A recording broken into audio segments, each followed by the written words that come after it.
Hello, everybody.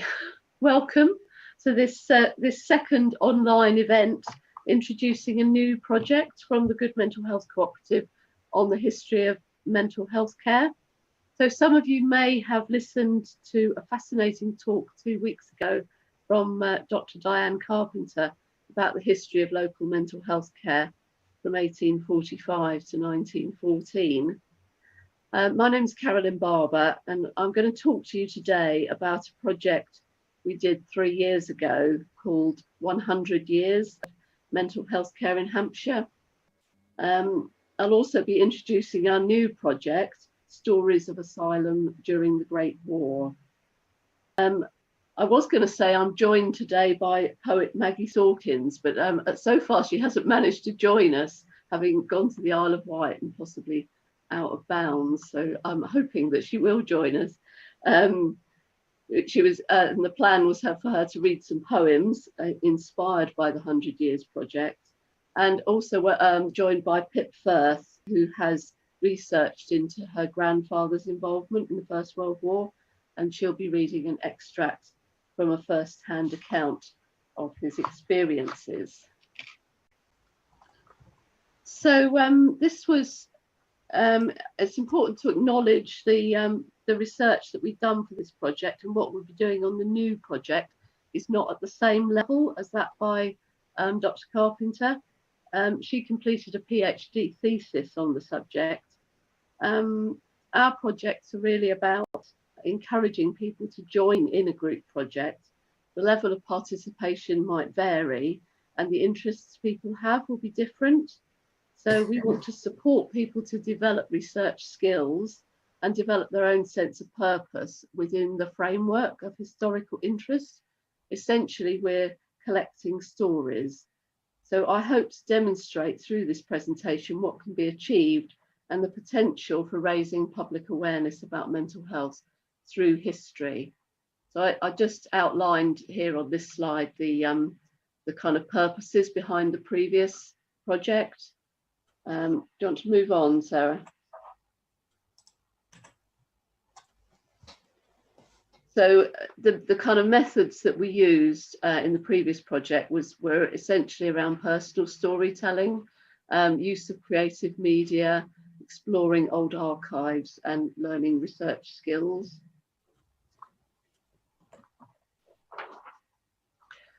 So I find this image quite evocative. 5,500 people buried at Knowle Hospital between 1852 and 1971, and I like to think that we owe it to them not to let their legacy be lost. My first job was at Knowle Hospital in 1980, and I remember there were people there who had lived all their lives in that institution. So some of the project activities that we did, we had meetings once a month for several months. We visited the Portsmouth History Centre archives. We had a talk from Chris Lawrence, who's here in the audience today. Hello, Chris. Oh, yeah. And we had a questions workshop for guided memories.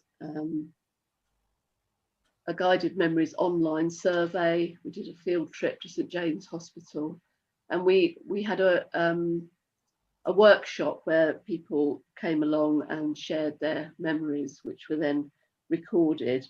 And these memories, I mean, some of these memories went back to the 1950s and inspired creative activities, which then helped to showcase. So it's only a couple of minutes of the exhibition that we created from the last project, and then I'll talk a bit more about some of these items.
That's just like a real snapshot of the range of things that were in the exhibition. But I'm just going to go through a kind of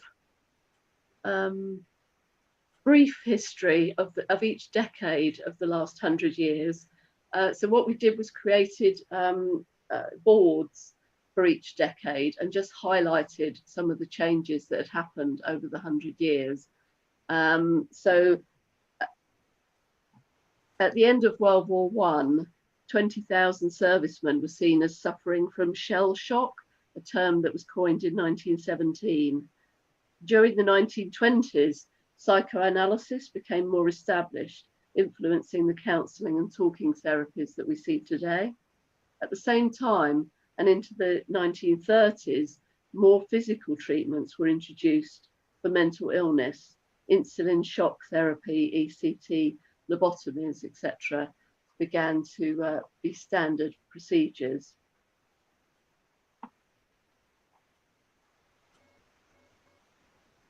So during the 1940s in World War II, so many serving in the armed forces were affected by war trauma that terms such as combat exhaustion and battle fatigue began to be used to acknowledge that it wasn't just psychological weakness causing these problems.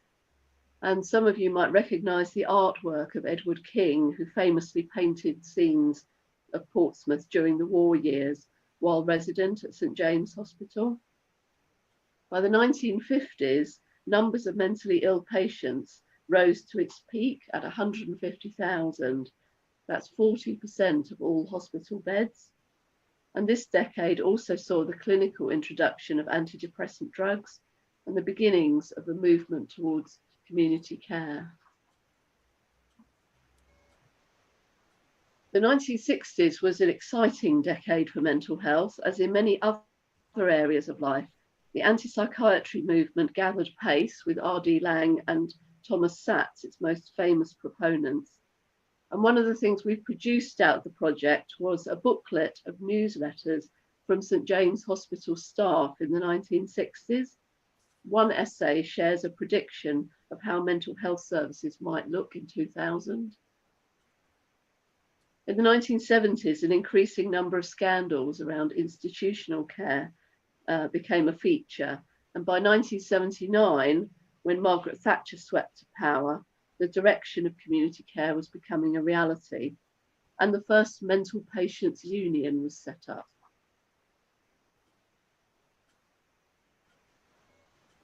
So the 1980s saw the implementation of the Mental Health Act, which still provides the framework for mental health services 35 years on. The first closure of a psychiatric hospital went ahead, followed by a wave of closures over the next 10 to 20 years. The survivor movement was growing, with organisations such as Survivors Speak Out, the Manic Depressive Fellowship, and Hearing Voices. This incredibly turbulent period in mental health care continued into the 1990s with the NHS and Community Care Act, and this established the principles of community care within a framework of a market approach, which continues to underpin how community health and social care services are provided today.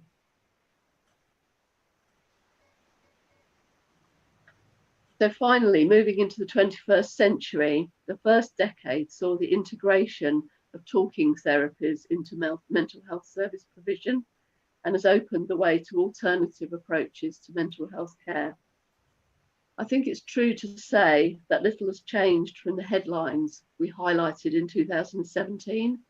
Transformation is forever on the agenda, but resources seem to be forever declining. And of course, the impact of the pandemic, social restrictions and financial insecurity are all set to have huge consequences for mental health in the months and years ahead. So that was a very whistle-stop tour. Obviously, there's huge amounts more that have happened in the history of mental health care, but it's, I think, interesting to see how the kind of key moments have happened with key developments over the century. So just refocusing back on the project, we found opportunities for people to share their memories. Some going back to the 1950s.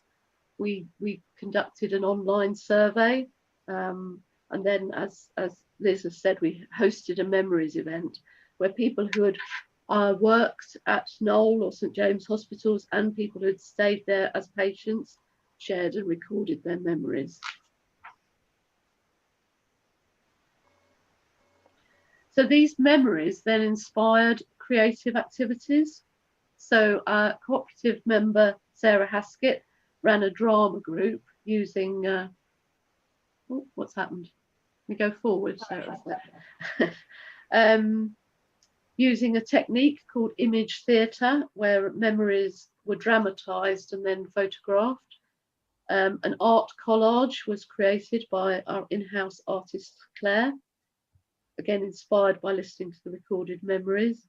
And a series of poems were inspired by memories, and others contributed to the project by Maggie, who I don't think has arrived. So I'm going to skip over that bit of reading the poems. So I will just read, if I can, just go back. I'll just read the I Remember poem, because I've got that in front of me.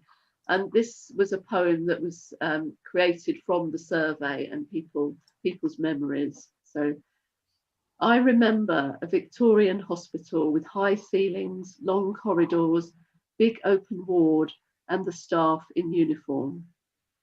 I remember the letter from Knowle Hospital inviting me for interview, which was signed F. Nightingale, Frank, not Florence. I got one of those. I remember walking down a tree-lined driveway into St James for a temporary job as an untrained nursing assistant, not knowing I'd still be in service after 41 years. I remember 1957, when my mother was strapped into a straitjacket before being taken in an ambulance to the asylum. I remember my grandfather in 1963 signing for Great Aunt Elsie's release from St James so that they could take her home. I remember the length of the main corridors, the patients, the doctors, the nurses, the porters, the visitors, the others, strolling, talking, leaning, working, arguing, walking, working, smoking. It was like a high street in a small town. I remember going on the 148 bus from Lee Park with my mum to visit my dad in King Villa after his attempt to take his life. I remember my grandmother, a night nurse in the 1960s, riding around the grounds of St James on her bike, feeding feral cats. I remember being treated with ECT on the acute admissions ward in 1980 when I was 17. I remember my work placement in 1991 on the Harry Cook ward, where I met people hospitalised for what would now be regarded as a trifle. I remember being terrified when I saw the barbed wire after I was transferred from Queen Alexandra Hospital to the Orchards. I remember growing flowers and vegetables in the small garden at St James and patients selling them in the little shop.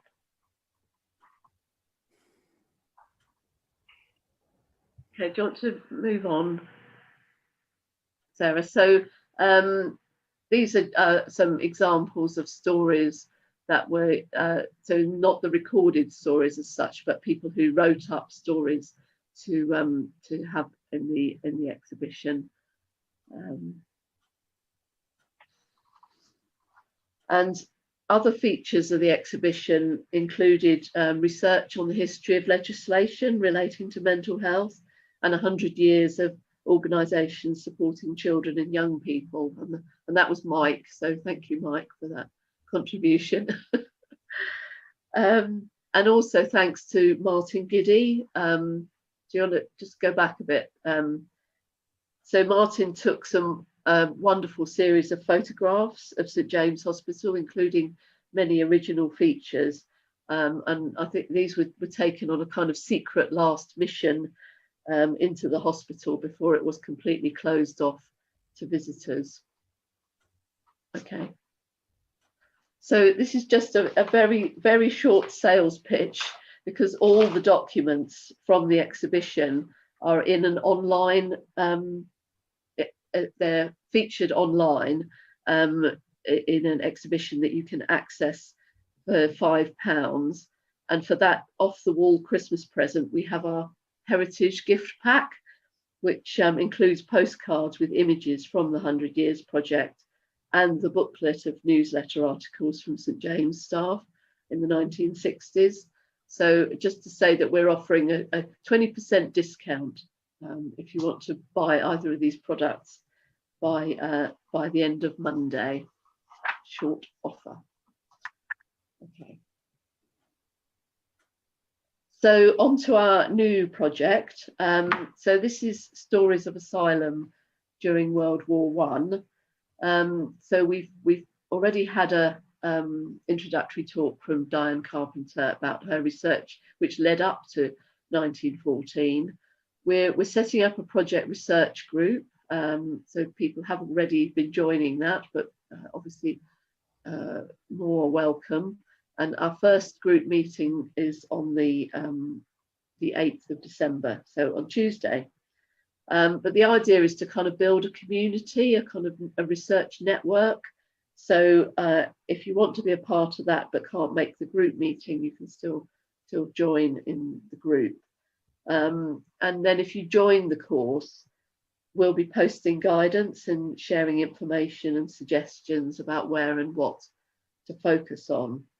There's no expectations apart from a general interest and supportiveness. So you can do as much or as little of your own research as you're able. And then the second stage of the project is setting up some creative workshops. So we'll be looking at starting those from February. And that will be a different way to join in the project.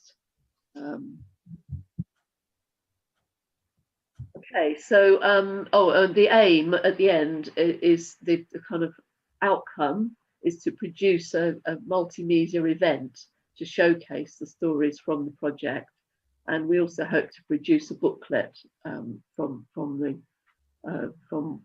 the stories that have been uncovered by the research. So Diane, in her talk, she asked some questions that could possibly be explored in our project, and so I'll just read those out. She asked, it would be interesting to discover the proportion of patients transferred during the war and the numbers who survived and returned. What happened to the staff who served in World War One? And there are indeed, lists of staff members who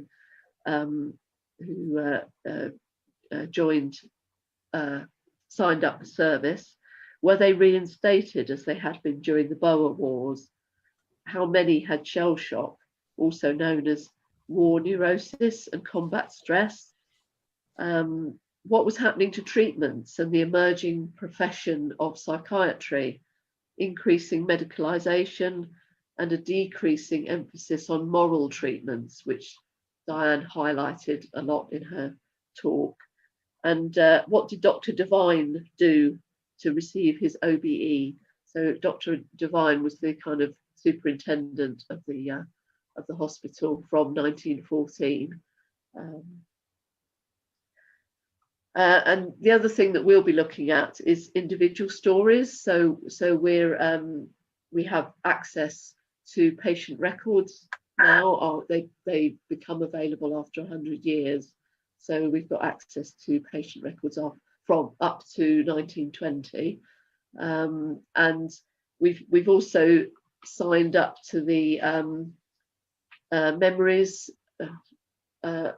ancestry.co.uk, so that if we get the names from patient records, we can do some work around family histories, and we've already started some of that. So we've got examples of that will be posted in the research group chat. So I'm delighted to introduce Pip Firth, who's been doing research for some time into her own family connections with World War One, and she'll be talking about her grandfather's experience in combat and the psychological aftermath. And afterwards we'll have a little time to answer questions. So if you want to post these and any comments in the chat, that would be fine. Okay, does anyone else want to comment or ask any questions, or just say some, maybe some work that they've done? Yes, can I speak? Oh yeah, so I'll just take Mike first, okay? Yeah. I've done quite a bit of research on military asylum, so that really Hasler and the big one in Southampton. So before I become too expansive, I'm just wondering, how do I contain my enthusiasm? Are we just thinking about St James and Knoll, or about how the military mentally ill were treated in this area? So are we focusing just on one or two hospitals, or can I be more expansive and tell you about Hasler and other military hospitals? So I'll just comment on. So I mean, it's fair. I think it's fairly open, really. The patient records that we can access are obviously related to St James, so that's kind of limited. And there's a lot of records held in the Portsmouth History Centre that are useful to look at in relation to St James. But I think there is also a lot of questions, isn't there, about where did people go? And they certainly didn't all go. Local people went to different institutions. So I think there are broader questions about the local facilities, which would be fine to explore.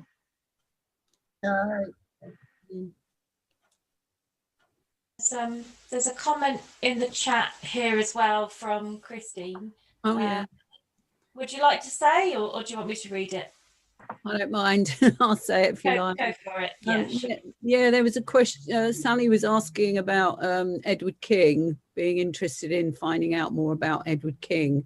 And yes, the Portsmouth Museum do have all of his well, not all of them, but a lot of his paintings in there.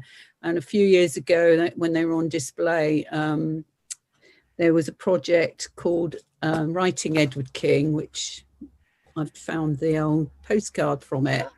Yeah, basically it was he actually died in 1951, not 1952. The idea was that you picked a painting as a writer, and then you wrote a piece about that, inspired by that painting. I found it really fascinating, being an ex-psychiatric nurse myself, to look into it, and I did some talks on Edward King and how what his life would have been like in St James's. It was really hard to research because his notes are still, you're not allowed to look at them until I think it's 2051, so it's 100 years after his death. So it's almost impossible to go back and look at his records at the moment. But a lot of the work that I found on him was anecdotal sort of stories by staff and people who knew him personally, people who knew him because he used to go down to the sort of areas of Portsmouth that had been bombed during the war, and he would sit and paint them pictures, and he would hide his pictures in churches and places so that he wouldn't have to carry them backwards and forwards. And quite often, if people stopped and gave him a meal or something while he was out during the day from the hospital, he would give his pictures away. So there are quite a few of his legacy around in Portsmouth. So it might be worth looking at that, and looking at the people in Portsmouth who have actually got an Edward King painting, and maybe exploring how they got that into their family. But yeah, I have got quite a lot of stuff on him still that from the talk. I'd be happy to share that with people. Am I right in thinking he was actually commissioned Yes. like to paint the destruction. Yes, he was. The pictures of Portsmouth during the war. Yeah, the mayor, the Lord Mayor of Portsmouth at the time, he commissioned him to do it, but I don't think he got paid a lot for his work, really. But yeah, his story is very. I find this very interesting. But I think the main point that interests me was why he lived for so long in the hospital. He chose to live there in spite of the fact that he had a family to go back to. And I think that's the interesting thing historically, is how long people stayed in the mental hospital. Yeah, my understanding was that his family didn't want him out of the hospital. He was actually kind of almost put in there. You know, these days people cost so much, and people would only be in for, if they were voluntary, they would only be in for a very short time. So I found that exhibition at the museum absolutely fascinating. As somebody who has been a patient, and to see it through the eyes of somebody who was encouraged to express his illness, if you like, or whatever, through his art. I thought that was absolutely fascinating. Yeah, it was. I have a question for Carolyn. Sorry, can I move on? Because being involved in the previous study and the exhibition, my specific question is the memories that were on the wall. I couldn't read the writing. The print was too small. Is it possible to have some documents with those memories which were in the exhibition? I think you're selling some of it. Now, I've already got the postcards because I bought them when we did the tour of St James's, and I went back to King Villa and so on. But I would specifically like to know whether it's possible to have the print of the memories that were in the exhibition in the library. May I answer this, Carolyn, in terms of the online exhibition? Because we do have it all on there, and I believe it's down as a PDF, so you should be able to enlarge it and decrease it as you wish. This is where I'm not very clever. So I could see that it was all typewritten, but it wasn't big enough for me to read. So can you send me the link so that I haven't got a printer, so I can't print it. But if I can bring up those memories big enough to read on the screen, that would be good. I'm sure we can help you do that, but it is all accessible online, and I think we agreed that anyone who was involved in the last project can have access to that without charge. Yeah, I can send you those particular images, Liz. Thank you. Yeah. Hold on a minute. I just wanted to make a note of caution about the interest in Edward King, which I know is fascinating, but he's not actually in the First World War period, and I'm not sure we could stretch him to that early. But I think definitely this is an opportunity to share all kinds of interests, really. But I just want to remind ourselves that the focus of this particular project is going to be that period of the Great War. Because he wasn't in there till 1925, was he? Yeah. Perhaps that's a future project. I think there's a lot of future projects that could cover future periods, definitely. We're blossoming future ideas here. Just to pick up on something Sally's put in the chat here, Christine, could you just show the book again that you displayed earlier? Yeah, it's not a book. It's just a postcard. All right, Christine. Sally says, Thank you. Okay, no problem.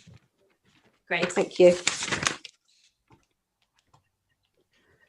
Okay, anyone else want to ask any questions or make any comments about? Sorry, I'm only here as a one-off because I was interested in the talk, and thank you very much to Pip for the information. I just want to add a caution. This is not the First World War, but in the Second World War, my father was a conscientious objector.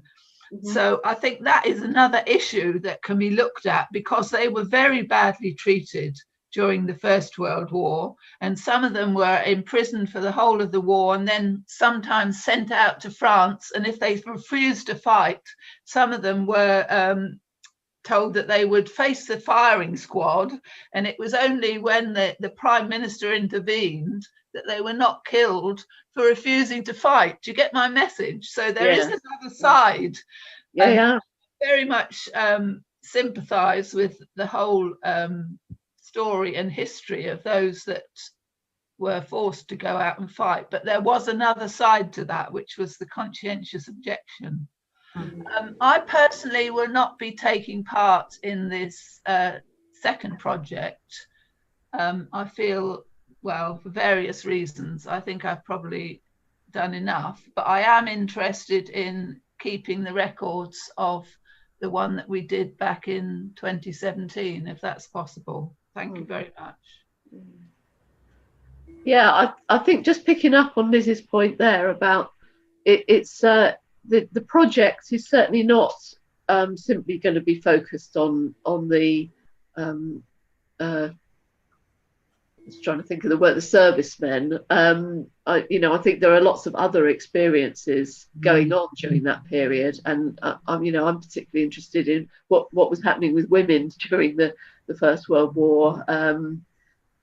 So I think it's really about identifying a range of different stories that sort of illustrate the social history of that period. So yeah, interesting point about conscientious objectors, and and a lot of other roles, and what was happening to women whose husbands or fathers of their children were killed or injured. So I think there's lots of stories from that period that are relevant. Okay, anyone else want to comment? If not, there is a question here on the chat. That's for me, actually. Oh, right, go ahead. I wondered how long this research on the new project is expected to last, and what will happen with the outcomes. Where, when, and how will they be displayed? Okay, so obviously there's a limited amount of funding, and essentially, although the project was actually delayed because of coronavirus, we were about to launch it in March, and so we've had to put everything on hold and then reorientate it so that it's all online rather than the kind of group meetings that we were hoping to have at Portsmouth History Centre itself. We can't do that now. So the plan is really to produce a media presentation by the summer, so kind of June, July time, which will then be used to highlight the stories that have been found through the research, and also just raising awareness really of the history of mental health care. At the moment, the project research, or the groups, so we've got 4 group meetings planned through December and January. So I'm expecting that the stories that we're looking at will be identified during those couple of months, but the research will undoubtedly carry on, but we need to be pulling together some material and some stories for the creative activities to start to happen. So it's not what can I say, real research in the sense that we're really going to be thoroughly exploring and investigating data to the level that someone like Diane Carpenter had done. It's much more story based, and pursuing interests and facets of the experience during that time. Hopefully that makes sense. But the idea, as we did last time with the exhibition, is to have something that's very visual and communicates the history to other people. What we found, I mean, there is a huge amount of interest in this. There's masses of people locally who are connected with St James and Knoll and Hasler and, you know, all those places. People who've stayed there or worked there. We've got families that have gone back generations of working in places. So there is a lot of interest, but it is quite a hidden history.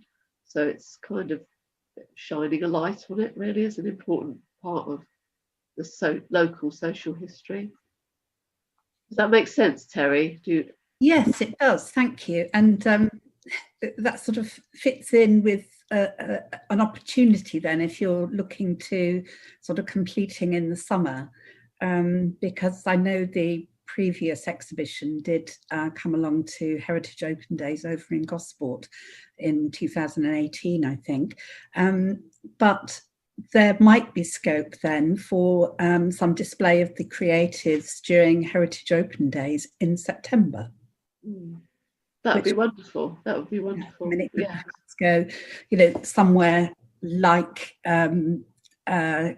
in connection with Hasler, perhaps in the Memorial Gardens, where a lot of the veterans of today, with PSTD, etc., are using horticultural therapy there to try and relieve some of their stresses. So it would be very appropriate. That would be brilliant. I mean, we did, yes, we had the exhibition, didn't we, as part of the Heritage Open Days, and there was a huge amount of interest. And I have to say, Mike worked incredibly hard during that exhibition, talking to people. I was really amazed by the level of interest. It was brilliant. Yeah. Mike, did you have your hand up? Do you want to say something? I remembered what my other question was. How do you envisage that we're going to be accessing the records? Are you assuming that COVID will fade a bit and we can actually physically go to the records, or have you got something else in mind? Yeah, so I've been having discussions with the Portsmouth History Centre about how to do this, because obviously it was an issue.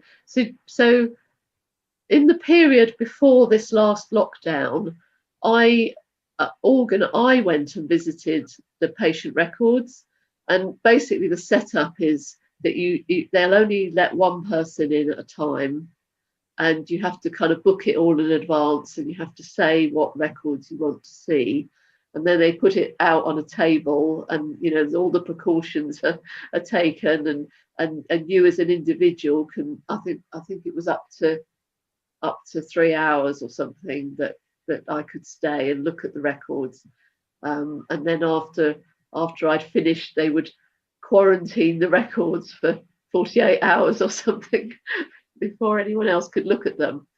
So it's certainly something we can set up. Obviously, with the lockdown that we had for the last month, that was stopped. So I had hoped to go back and I wasn't able to.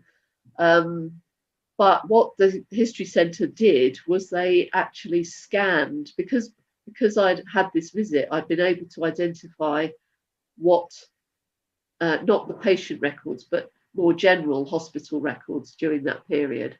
And the Portsmouth History Centre have scanned all that for us. So I can put all those reports in our community chat for people to have a look at. And yeah, so that was helpful. So basically they're on board with us, the project, and will help us in whatever way we can to look at the records, but it just will require some planning and thought. Does that answer your question? Yes, I'll have more by the 8th. I'll have more questions by the 8th. Right, I'm sure, yeah. I mean, I will be, before we meet on the group chat, I will be posting more stuff in that chat, that we can then talk about when we meet. So there's some examples of stories that I have already identified from patient records. So just as examples of how some work could be followed through. So. Okay. Explanation of how it works online with the community chat page. Does everyone know what we're meaning by referring to that? Sorry, can you repeat that? Sure. I didn't hear you. Oh, sorry. I'll tell you what, I'll just change my my microphone. Is that any better? That's better. Okay.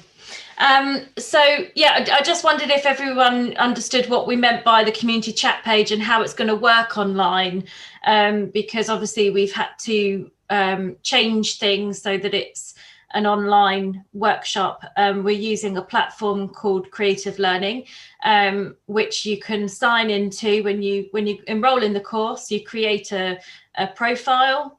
And then within the course, you'll find some helpful guidance around doing research. And then there's a community chat page. And all of this you'll find on your dashboard, which will be up on the header. And when you log in, it will go straight there. So you'll see the course and you'll see your community page. When you go into the community page, that's where you can chat with others on the group, and you'll be able to see various documents. You'll be able to upload things. You'll be able to comment on the things that other people have uploaded. So it's a very interactive way of working, and hopefully this will work okay for everyone in this particular research project. And it was our, it seemed like the best way forward to be able to put this on at the moment. So yes, go ahead, Liz. Sorry. I think I have joined up, but I've lost it. How do I sort of find it on my laptop? So if you like, I can email you your login link later on today. Would you mind? Because I think I have initiated it. But, I think you have. Yeah.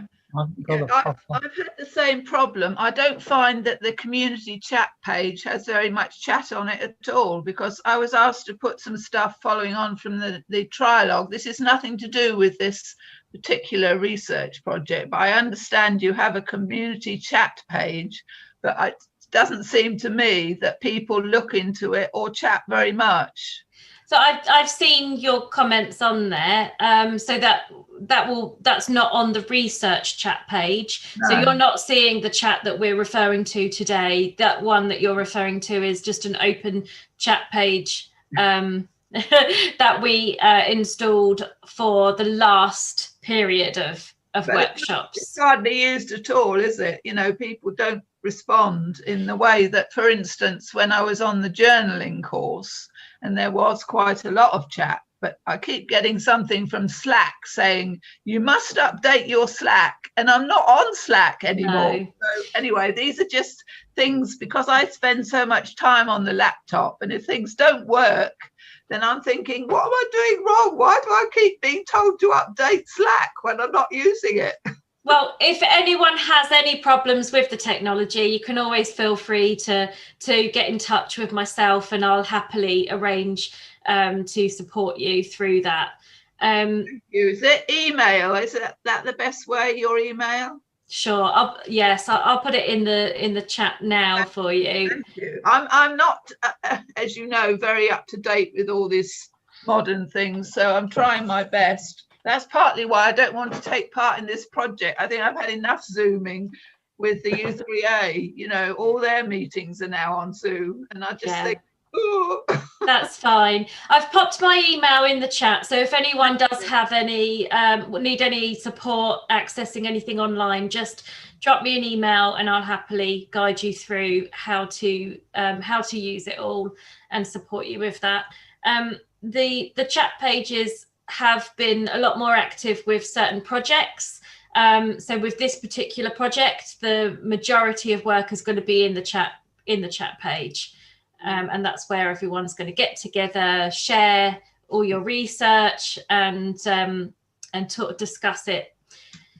So Yeah. Hmm. Does that answer everyone's questions about how it's going to work online? Thank you. I will add, obviously, all this is quite experimental, and we're trying very hard to, however we can, try and recreate the group environment that we might have had before, of actually physically being able to get together. It is hard, though. It is hard, I think, for everyone, including me. So, Positive thing is we don't have to leave home. We don't have to drive. That's true. So you could actually do it in your pajamas still, you know? No, I am dressed. no pajamas. okay. Is there anyone else who wanted to say anything? Because I think we could probably draw this to a close. Yes, I just wanted to mention, I had put it in a private chat to Mike, but knowing that you're on the Gosport side, as I am, Mike, perhaps we could combine at some points and sort of coordinate what we're doing. Yes, that would be splendid. Mm. Through Carolyn, you can get my email, and presumably through her, I can get yours. Yes. And that would be one approach. Obviously, the chat, if I can get the hang of it, would be another way. Okay. I look forward to that. Yeah. If you're both happy with it, we might actually be able to meet. In person? We could create a bubble. I'm not sure I know how to interact with people in real life anymore. Okay. All right. Thank you all so much for coming along. This will be recorded, so we can kind of circulate that afterwards to everybody who was interested in this session, and hopefully see some of you at the group meeting on Tuesday.